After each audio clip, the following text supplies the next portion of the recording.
All right, well, good afternoon. Um, I'm Carl Lee. I am from South Charleston, West Virginia. I'm a Marshall grad, played back in the early 80s at Marshall, ended up going to Minnesota, got drafted, spent 11 years there, finished my career in New Orleans, came back home, coached at West Virginia State for 10 years. I was on campus for 17 years. And after that,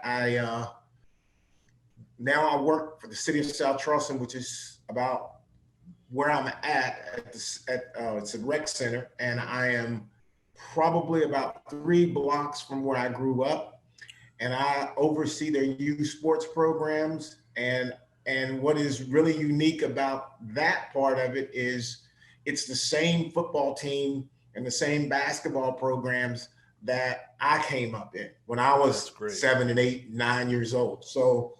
Um, so it's kind of a great uh, give back, but on top of that, it means a lot to me, because trying to see these kids and inspire them to be something through sports is a big thing for me. Well, we're going to share this with a program we So call Full Circle. that would be me. Okay. We're going to share this with a program we call Yes. Full Circle, Yeah. which is basically that concept of, hey, I grew up here, I'm back here, I'm giving back to the people that got me here, and I'm going to try and get other people there as well. So that's a fantastic thing. Yeah, and it's really not necessarily about getting them to the pros, but it's trying to eat, and even with coaches, because you got dads that are coaching, you got moms that are huge fans. It's also trying to navigate them to let them know that this is not about the wins and losses. Right. This is about the life lessons that sports is supposed to. And we and in part, and I've been in media, you're in media, in part, media has created this dynamic that sports doesn't really have lessons. It's about getting rich and being successful based off the financial rewards of it, compared to the 98 or percent of the guys who don't make it, teaching them lessons. So coaches now are all about winning. And again, in college, you got to win. If you don't win, you're going to be gone. I'm on a search committee for Marshall's new head coach, and again, it's about winning. And so it's hard to coaches to focus on, the life lessons. My head coach, Sonny Randall, man, he taught me how to tie a tie. He taught me when to unbutton and button my sport coat. He Right. put me in front of people because he knew I wanted to play in the NFL. He made me go to quarterback club meetings so that I could be able to talk and express myself. Because he was like, if you're going to be in the NFL, you're going to have to be able to do these kinds of things. Coaches, not that they don't want to do that. Some may not want to do that or may even know how to do it themselves. But now they're so conscious about winning Right. that those things are gone. Those things are past. But we don't have an excuse in the youth level. We don't have an excuse not to teach them these lessons because we have no idea at this point yet where they're going to go. Well, it's interesting you mention that because I had coaches that said, you're going to the local Kiwanis meeting and you're going to sit there and you're going to observe and chew with your mouth shut and watch what's going on around you and learn how grown men do what grown men do. Yeah, so that's very impressive. Now, speaking of that lesson or those lessons that you learned, at what point you said your coach realized you had aspirations, but at what point did you think I could be able to do this at another level? Or does that even occur to you until it happens? Okay, well, and I'm really glad that you asked that question in that form because my dad was a diehard Cleveland Browns fan. We used to sit at home and watch the Browns, and I just automatically, was not naive enough and even stupid enough to just to say that's what I want to do.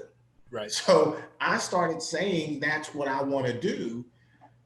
Gosh, 6, 7, 8, and just never stopped saying it. And with that being said, you say that, and people say, "Oh yeah, that's a good dream." And then That's as you cute. get Yeah. older, you get in high school and you start talking about, man, like, hey, I want to play pro.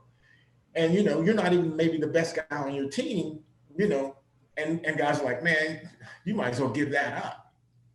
I'm like, oh man, that's what I'm going to do. I'm in Huntington at state track meet. And I've already signed at Marshall.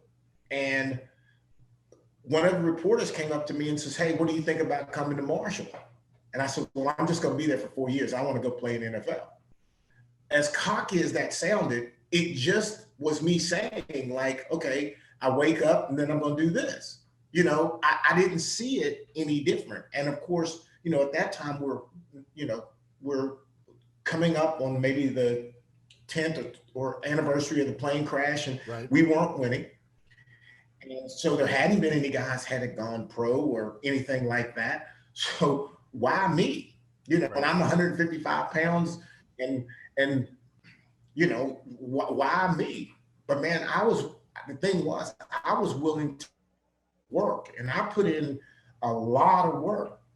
But Sonny Randall, the very first meeting that I had with him personally, he said, so on a recruiting trip, he said, so I hear that you want to play in the NFL. And I said, yeah. He says, well, I tell you what, son, if you're good enough, I will at least get you a tryout and get you into a camp. I was sold. I had gone to Marshall a week before they fired the coach prior to, and I was like, man, I'm not going there. I was looking at Concord, Fairmont, some of those schools. And then they hire him, then I go back. And when he said that, I was sold. I signed. So I have a good freshman year. And so I can't wait for the coach-player meeting that you have after the season. And I go in and I'm thinking he's going to say all this good stuff, about, oh, I'm ready and all that. Right. Frank, he tells me, he says, son, how many guys on this football team do you think is going to go to the pros? So I'm like, I don't know. I'm not sure. He says, how many guys do you think that you've played against this year are going to go to the pros? I said, I don't know, maybe 5, 6, I don't know. He said, likely none. So right. I just want you to realize, if you think you've accomplished something, you haven't. This is not the measure of the NFL. He did that to me every year until my senior year. And then after my senior year, he said to me, son, let me just tell you this. You're not only going to get there, but you're going to be good at it. That's unbelievable to me for a coach. He knew my personality. He knew he couldn't tell me that I was already right. there. You're right on the path. You're ready to be an NFL player right now. He couldn't tell me that. And he knew it. That's investing to me. That's what you call investing in an athlete. Mm-hmm.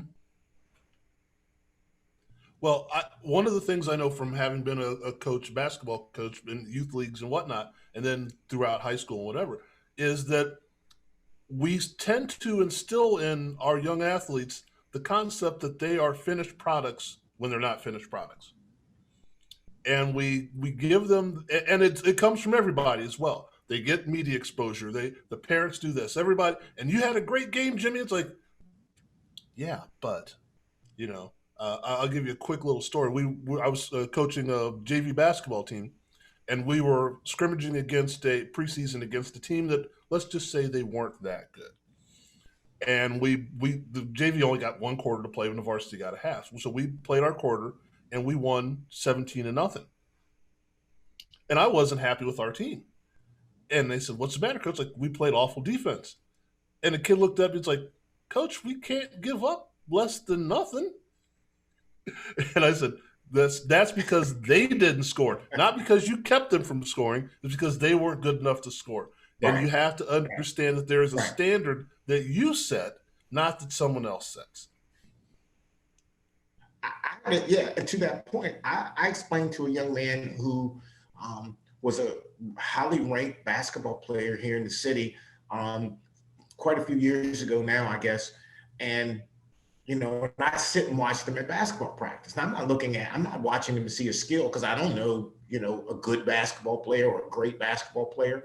but I watched his mannerisms. I watched how he handled himself in practice. So, and I had already had a conversation with him and knew that, one of the things he wanted was, to get to the NBA and all that kind of stuff. And so I went up to him and talked to him. And I said, when you start to think about playing college ball, do you think as a leader, being the best guy on the team, how you handled yourself in practice today? And it could have been just that day, yeah. But the way that you handled yourself in practice today is how will you be the star guy in college? Could you be a star guy in high school or in pros? Can you be the leader? I said, because what you showed me today was that you already know you're good and you don't feel like you have to really work. Coach is not going to really yell at you. That's a problem. And I told him, I said, here's what you need to do. I asked him, because he was a senior at this time. I said, how many days do you think you had before you would have to get to college? He says, I'm not sure. I said, well, I tell you what, count it up and let me know tomorrow. So he comes back and he said it was like 170 some days. And I said, okay, here's what I want you to do.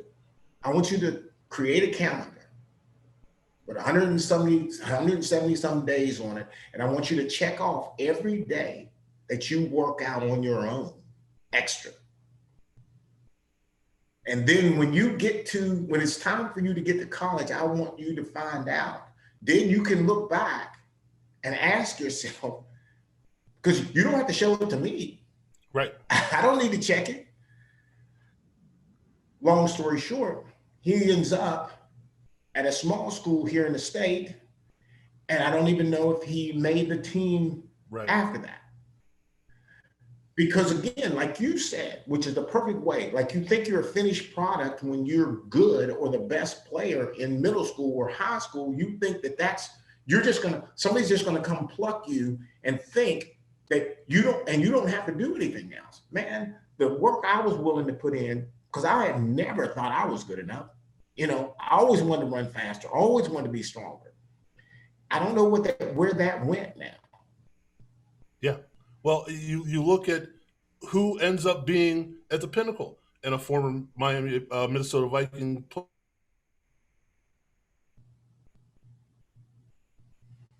that I admired watching him play, John Randall, out of college, and yet he ends up as a Hall of Famer. And there are a number of stories like that in various different sports. Guys that just kept at it, and became what they wanted to be, not what everyone else wanted them to be. And I'm sorry, go ahead. No, I was going to say, when you start talking about John Randall, you're talking about a dude that was a free agent that they were saying like you're just too small. And man, he was in practice, and I watched him. The offensive lineman hated him because he went all out all day, every day, paint on his face, trying to make his point. And you could just see season after season, him like, whoa, man, no, this dude's going to play. Right. Oh, no, man, this dude's going to be great, And then there he was, and all that flamboyant stuff. He didn't wait until he got great to do that. He was doing that as a walk-on free agent against the first team. And it was kids don't get that story. No, they don't. WVU said I was too small. They said I was too small. I was 155 my senior year in high school. I reported at Marshall at 64. I left Marshall at 84 and played in Minnesota at about 86, 87. So I put that weight on. I worked to put that weight on. All they saw, I'm not mad, because again, 155-pound defensive back in WVU, that ain't happening. Okay, so I'm not mad at them. I was mad at them then, but I can't be mad at them in looking back. Right. But I knew I wasn't a finished product. I knew I had to get bigger. And these kids don't see that.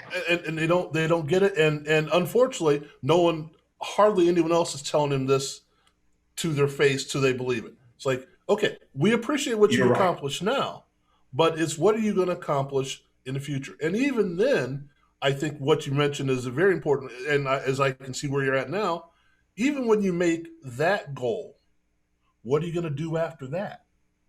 You still aren't a finished Right. product. Just because you made the NFL doesn't mean you're a finished product. You still have more to do. Well, Part of, the again, as I said before, there were questions in mind that I usually don't get to, but one of them is, what was that? Okay, now I've made it to the NFL, and not saying I've made it, but I'm putting on the purple uniform and the practice jersey and all that. It's like I'm with the Minnesota Vikings. When you look around and you look, because I grew up as a same thing as you. I'm from the Cleveland area, so I'm a Browns fan, but one of my NFC teams were the Vikings, and you're like, I'm playing with the Minnesota Vikings. And you look around, and you go, now what do I do? How do I react? What do I see around me? So I've asked a few people that question. Doug Cosby, who I'm sure you played against with the Cowboys, mhm. said, I'm on America's team. Wait a second, that's Harvey Martin over there. What am I doing here? How does that reaction kick in to now I've got to succeed? Okay, and my internet's kind of bad, so you were kind of breaking up Okay, inside of that. So I'm going to try to. I think I got the gist of the question, or a okay, couple of questions inside of that. Um, I can remember talking to my mom in training camp, and she asked me, "What did I think about making it and all that?" I said, "Mom, I think if I could get a chance, I think I could be as good as these guys, and maybe just a little bit better." Now, again, I never really seen myself as cocky, but my mom always taught me that there's a chance to be the best. right, And you don't settle for anything less than that until you realize that you can't. So obviously, I don't start right out of the chute. We play Cleveland. We're playing Cleveland, and I'm sitting there on the side, and I don't even get off the bench, and I'm mad now. But I got Bud Grant as my head coach. There's not a whole lot I'm going to say to him. So later in the season, a right, guy gets hurt, and Bud gives me the nod to come in and play. We're playing Detroit, and they're driving down toward the end of the game, and I get my first pick in my first start. And I'm thinking to myself, okay, you know what? I can do this. Then Pete Carroll comes to the Vikings, and he brings his bump and run system. Frank, I'm right. telling you, it's like when you grab the mic and you said, "Oh, this is me. I can do This this." is it. Yeah, right. I said, "Man, this works for me." All that backpedaling and reading stuff. No, I'm dealing with this guy right here in front of me. I said, "Now I can do this." At that moment, I was thinking, this is my chance. And this is probably like year 4, 5, 6. Takes me 7 and 8 to kind of get to the Pro Bowls. But I knew I could do this, and it didn't scare me. I could run. I had long arms. You know, and I figured if I can stay close to you, then I got a chance to make a play on the ball. And so I kind of thought it when I got there, but I didn't realize. And then when I got that interception, I was like, okay, see, I know I can do this, right? Yeah, But then he comes in and introduces something that is so fitting for me that I was like, and then just his philosophy behind it. As a coach, he's telling me, like, don't worry about getting beat deep. Make plays. The job is to make plays. Play baseball, you're 3 for 10, you're batting 300. That ain't bad. why isn't it As a different? Right, corner, I'm not gonna stop Rice all the time. These guys, you ain't gonna shut these receivers down all the time, but make a play. Get an interception off of Joe Montana and take it to the house. You get somebody's looking at you, somebody's talking about you. right. And I never heard anybody say, don't worry about getting beat deep, just go make plays. man, I was like, okay, I can do that now. I'm not scared to try to go make a play. And I started making plays. And next thing I know, I got a chance to be able to walk out on the field, practice, game, and believe that I belong here. This wasn't somebody got me here, did me a favor, and then I could appreciate all the work, all the 5:45 workouts in the morning, rain, snow, cold. I could appreciate all that and say, man, there's a little kid somewhere who nobody can think could get it, because I was that kid. My high school coach would have never said I could play in the pros. Never. Right.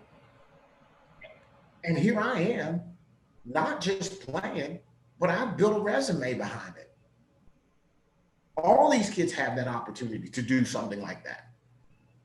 Well, and that was the next thing I was going to say. So now that you've gotten to that point, and now that you're back in, you said a few blocks away from where you grew up and in the same community center and all that, how do you translate that passion, that knowledge, that experience into, okay, we're going to help these young men and women become better young men and women? Whether it's NFL, NBA or not, that's not the point. It's how do we translate that experience and that drive and that want to into let's make this community a better place. This little plug behind me here, Legends Building Legends, and I just got through texting with Randy about some other things, but one of the things that we created was Legends Building Legends. And it's not just sports. It's if you're a teacher, if you are a doctor, if you're a lawyer, you know the path. So you're the legend. And here in West Virginia, there's a lot of kids who want to be a doctor, want to be a teacher, want to be this, want to be that, but they don't know the path. And sometimes even the person who's guiding you, the coach, doesn't know the path. So if he doesn't know the path, it's easy for him to tell you that you can't make it. Because he doesn't even understand. He can't tell you, son, if you go and put all this work in, you could have a chance. If you don't work, you got no chance. So at least give yourself a chance. And so to me, one of our first events was what we call one-on-one with Randy Moss and Carl Lee. Obviously, the cliche being, him a receiver, me a defensive back, and we just talked about the difference in our journey, difference in who we were, and one of the best questions I think came from one of the football coaches, asked the question to me and Randy about like being part of like losing programs. How do you handle that? How do you handle losing? And of course, me being at Marshall, we lost all the time. Randy's been fortunate enough that he lifts teams to make them win. Right. And so I had said, I think what losing does for you is it teaches you lessons. I said, can you imagine lining up for 4 years, knowing that you're not likely going to win a football game and play as hard as you possibly can for that team, but also for your future? Right. So difficulties in my life are not something that I have to shy away from, because I can find a way to get through it. It's never going to be all good. On the other side of it, Randy was talking about his son wanting, playing at a high school that wasn't winning. And he said and his son wanted to transfer. He was all for it because he felt like he wanted to put his kid in a situation so that he can experience a good winning program. That totally makes sense to me. It's just different. Right. And, we are in a different. I was just saying that I was thinking that when the people heard it, he wasn't judging mine. I wasn't judging his. What it was it's two different paths, two different ways. And we're in a different time set as well with different mindsets. Because again, when you were coming up, if you were to transfer from one place to another, that meant you were a problem child. You were not able to conform, not able to fit into where you were. Now it's a whole completely different thing.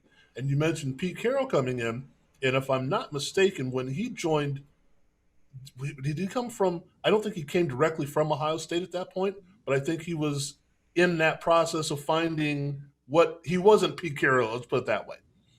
And coaches were moving along on an upward path, not on a sideward path, where I'm going to go here, I'm going to go there, I'm going to chase the prestige or the money. Here's where I am. I'm going to make this program better. And we're going to go from there. Now, players and coaches chase opportunity, but it Yes. doesn't necessarily mean that they're bailing on something. And I think, especially in an old fart like myself, sometimes doesn't see that. Sometimes it's like, well, we use Joe Burrow for an example of he was chasing a better opportunity from Ohio State to LSU because not just because he got blocked, but because that was a better fit for him at that particular point in time. And you think, well, if he hadn't done that, he would be in the NFL now. He would have been a backup to Haskins or whoever. So it's an interesting way of looking at things. And sometimes we forget that. Older people forget that. But I think the point of what you're saying is you go about your opportunity and make the best opportunity you can. And then understanding that there may be a better opportunity, not just for you, but for you to help other people excel as well. And I think what you're doing there is fantastic. I like the play on words, the one-on-one with yourself and Randy Moss. I think that's pretty cool. Um, where you're in, oh, let me ask this question. There's a question coming here someplace. When you're in that area where you grew up, and I've done the same thing, there's a sense of home, but isn't there also a sense of, I don't know, responsibility to, hey, I know that house. I know those people. I know that. I feel like they deserve the best of me. Yeah. Yeah. It kind of makes you want to do something. You know, I feel like I feel obligated to to be something, to do something, to have a voice in something. You know, you don't get to be quiet. You know, and what's interesting in the dynamics and the social issues that we have today, sometimes speaking, I don't think that the people who hear you understand the relevance and why you have to speak. And I use the example of LeBron James. LeBron James, because the critique that Michael Jordan used to get from black folks is that he never really said anything. He didn't really do anything. True or not true, doesn't even matter. But in today's times, when you start talking about LeBron James, people get mad when he's wearing some Black Lives Matter or he makes this comment. But the problem with trying to critique his vision or his words, you don't understand. He feels he has an obligation to say something because for the thousands of kids that he sent to college, that he's paid for, build a school. Who does that? Builds a school, creates these scholarships and sends all these kids who would never have a chance to go to college, has to say something. Now, you don't have to like what he says, but you can't take that away from him Right. unless you're doing something that merits that kind of judgment. And I think what we do is we hear somebody say something. I don't have to agree with what you say, but I don't have to say that it's wrong. Or I don't have to say, Right. you know what, oh man, Frank, he's this, he's that, he's this, he's not really all that.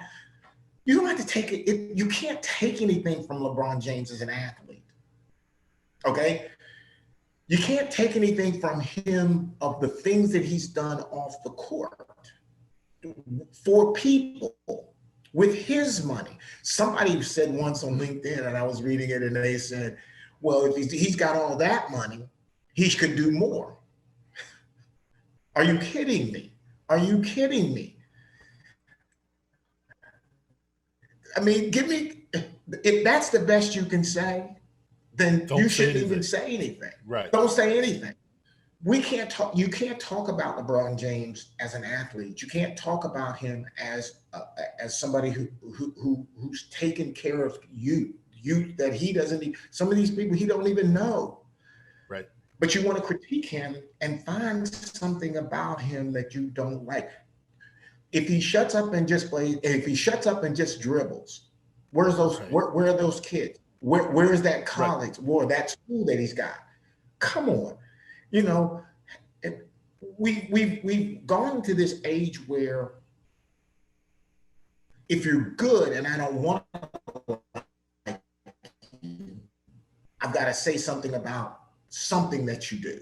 I got to find something to and it's just crazy. Why are we working so hard to down something?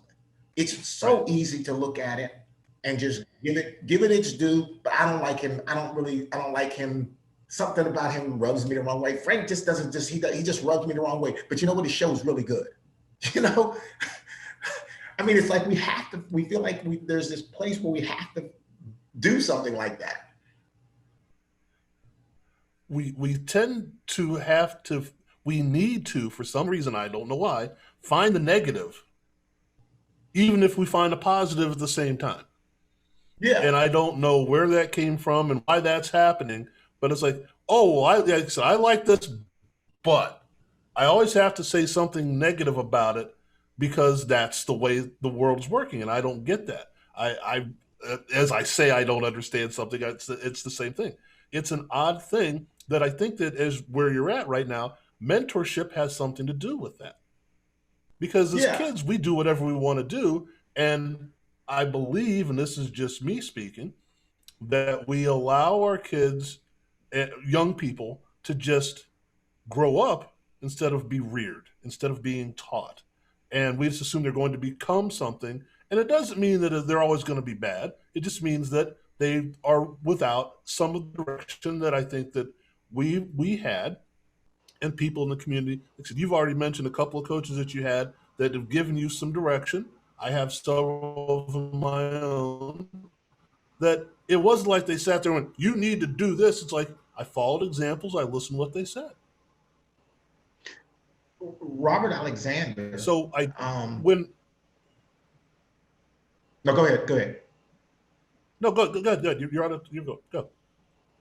Robert Alexander, you know, was the best back in the nation out of West Virginia, and he, you know, my sisters used to braid his hair, and he took a vested interest in me and would tell me these things not to do. Now, full circle, you know, his dad passes away, and obviously, and then he finds himself at WVU, and you know, instead of all these great universities that he could have gone to. I'm not saying that West Virginia wasn't the right university, but he was a tailback compared to being in a split back. So all those dynamics didn't work. He hurts his knee. Next thing we know, he's got drug issues and all those kind of things. To this day, I always openly say he's my idol because he's the one who told me, don't drink, don't smoke, don't do these things. You got to train. You got to get up in the mornings. You got to do all these kind of things. I've got an 18-week workout program from the off season to the beginning of training camp every year, 5 days a week. I'm in bed before 10 o'clock. Every morning that I have to run, I'm in bed. You know, everything in my house is shut down because I need to do this. That all came from Robert. Now, my life, my dad didn't pass when I was a kid, and his dad was everything to him. But the relevance of having someone doesn't matter who they are, what they do, good, bad, indifferent, but what the messages in which they give you are usually low. They usually are concrete. You know, it's the minister who preaches in the pulpit or sure in his regular life. We can say, oh gosh, he's a terrible. No. He's not perfect. He just got the call. And I'm not mad at his preaching, and I'm not mad at his wrong. Because I got wrong. I'm sitting in there and I do wrong. You know. So I think when if we looked at it, if we opened it up, if we opened our eyes up and looked at it, if somebody's helping you, they can be good or bad. Who's the best person to help you with a drug addict? Somebody that's been there. Like I can sit there and say, man, don't smoke, don't do that. But that guy who's struggling with rehab, he can tell you a whole heck of a lot more than I can tell Right. you. Right. And I think as we talk about bringing things full circle, is that we have to understand the value of not only our words, but more importantly our actions. Yes. You can say whatever you want to whomever you want to say it to, but if you're not living that way and you're not walking the walk, so to speak, it really doesn't matter, because what they're going to find out is, okay, he said don't do this on Saturday night, so I went home and I show up Sunday and he was out on Saturday night doing what he said not to do. Right. Right. So now you're confused. Right. And now you think the world is that way. It's a dichotomy of, well, I can say one thing and get away with it another way. And Right. then that just opens up a whole can of worms. I agree. Well, I agree. let me ask you this last thing. I know I set a time frame. I always exceed it because I always enjoy talking to the people we're talking to, and especially this one. You say, and if there's things that you can't say, just tell them you can't say it. What are the criteria or the basic scope of, because this is something I don't think anyone understands, when you're looking to find a new coach for a big program, what are the basic, I don't know what to call them, job requirements? What are the ideas? What's the ideology of what you're looking for? Or at least in your mind, maybe not the whole committee, just in your mind. Right. This was my first time being on it. But one of the things that I was looking for specifically, like, like as you listen to candidates talk, you know, you hear energy. You know, you can hear energy. Energy reminds me of the guy who's on the basketball court dribbling and just going all fast and just going, you know, and sometimes I feel like the problem with that energy is, and if you answer questions like in just a typical manner, then I feel like that seems cliche-ish to me. Then I feel like when problems happen inside of the program, you're never going to own that. You know, because you already feel like you have all the answers to stuff and you have this energy. So it's going to be you, it's going to be me, it's going to be somebody else. We got to get this fixed, you know, but it's never going to be about him. So for me, I was looking for somebody who was calm and very clear message. And if you say something, and I coached for 10 years, you know, and I wasn't successful as a head coach. But again, I took the job without any coaching experience. If I could redo it, I'd have been a DB coach, then a coordinator, and then maybe. But I lived in it. But the biggest issue though is it doesn't really matter how good a coach you are per se, just in the term coach. It matters in what you do, how you treat your players. What are you doing with those players? I'm a product of people who took care of me as a coach, you know, and pushed me to the limits. So for me, I'm looking for a coach who has the right amount of discipline, the right amount of understanding of what the mindset is of the players. And I think it has to be something that is exciting. You know, when Sonny Randall came to Marshall and he had football history behind him, I'm excited. You know, so I'm looking for somebody that's exciting, somebody who's not energetic to a point where you're like an eager beaver. You know, I'm just looking for somebody who's calm and settled and feels like they can do it. And if you teach me something inside of your interview, if you say something that makes me like ooh, there was one particular candidate had made was talking about education, and he was an educator. Like he made the case, he was an educator, and I was like, that's a guy who's going to make sure that Right. these players will be academically sound. That was a sell for me. You know what I'm saying? I'm like, now I'm thinking that that's a big deal, because you don't hear coaches talk. You hear coaches talk about, yeah, we're going to do this, we're going to do study hall, we're going to do this. This dude's an educator. His wife's an educator. His Right. kids are solid academically. So he ain't playing around with you trying to be on the Right. football He's team not just talking about talking. He barely lives it. getting Right. eligible. That ain't happening. So to me, that would have been a logical kind of a thought process for me. So, and everybody has their own thing, but I think being a rookie at it, this being my rookie chance at it, I think it's a big one. But I feel like everybody has to come at it from their own place.